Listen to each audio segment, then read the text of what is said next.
بزرگ نبی کریم صلی اللہ علیہ وسلم اپنے گھر میں ایسے رہتے تھے، پیار و محبت کے ساتھ، بیویاں کے ساتھ، خوش مزاجی کے ساتھ، خوش و خرم کے ساتھ، پیار و محبت کے ساتھ رہتے تھے، جبکہ اللہ کے نبی صلی اللہ علیہ وسلم نے جہنم کو اپنی آنکھوں سے دیکھا ہے۔ اور اللہ کے نبی نے فرمایا کہ اللہ سے جتنا میں ڈرتا ہوں تم میں سے کوئی اللہ سے ڈرنے والا نہیں ہے۔ جہنم کو اپنی آنکھوں سے دیکھا ہے، اللہ کا دیدار کیا ہے، اللہ کے تجلی کو دیکھا ہے۔ جب وہ گھر کو آتے تھے، گھر میں مسکراتے ہوئے چہرے کے ساتھ آتے تھے، گھر والوں کے ساتھ خوش و خرم کے ساتھ، نرم مزاجی کے ساتھ رہتے تھے، بیویوں کے ساتھ ہنستے کھیلتے ہوئے رہتے تھے۔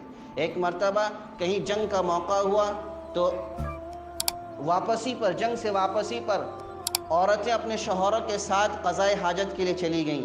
اس وقت بیت الخلا نہیں تھا، تو جنگلوں میں قضاء حاجت کے لیے چلے جایا کرتے تھے۔ تو واپسی پر جب سارے واپس ہو گئے تو اللہ کے نبی، جب بالکل سناٹا تھا، تنہائی تھی، اللہ کے نبی اپنی بیوی سے کہنے لگے حمیرہ حمیرہ۔ یہ حضرت عائشہ رضی اللہ عنہا کو اللہ کے نبی پیار سے بلایا کرتے تھے، محبت سے بلایا کرتے تھے۔ فرمایا حمیرہ دوڑ لگائیں؟ تو حضرت عائشہ رضی اللہ عنہا نے کہا کہ ہاں یا رسول اللہ دوڑ لگائیں۔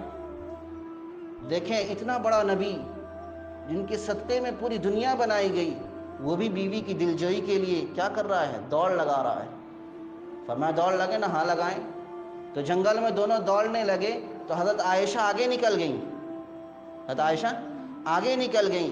دیکھیں بیوی کو خوش کرنے کے لیے، بیوی کو جتانے کے لیے کائنات کا سردار پیچھے ہو جا رہا ہے، تو ہم بیوی کو خوش کرنے کے لیے ذرا سا خاموش رہیں تو کیا مشکل ہو جاتی ہے، کیا پریشانی ہو جاتی ہے۔ حضرت عائشہ رضی اللہ عنہ جیت گئیں۔ پھر ایک مرتبہ ایسا موقع آیا، ایسے ہی موقع آیا تو اللہ نے فرمایا کہ عائشہ دوڑ لگائیں؟ تو حضرت عائشہ نے فرمایا ہاں یا رسول اللہ دوڑ لگائیں۔ پھر دوڑنے لگے۔ حضرت عائشہ فرماتی ہیں اس وقت میں ذرا موٹی ہو چکی تھی، میرا بدن بھاری ہو چکا تھا، تو میں پیچھے رہ گئی، اللہ کے نبی آگے نکل گئی۔ تو اللہ کے نبی نے فرمایا کہ عائشہ تل کا بھی تل کا، پہلے تو جیتی تھی آج میں جیت گیا، حساب برابر ہو گیا۔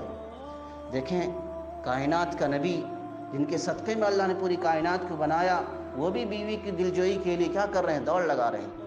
ہم اگر بیوی کو خوش کرنے کے لیے اتنا کر لیں، تھوڑی سی اپنی زبان کو خاموش رکھ لیں، پیار و محبت سے بات کر لیں تو کیا بگڑ جاتی ہے۔ اسی طرح ایک مرتبہ مدینے کی گلیوں میں کچھ کھیل دکھانے والے آئے تو اللہ کے نبی صلی اللہ علیہ وسلم فرمایا عائشہ کھیل دیکھو گی؟ فرمایا کہ ہاں۔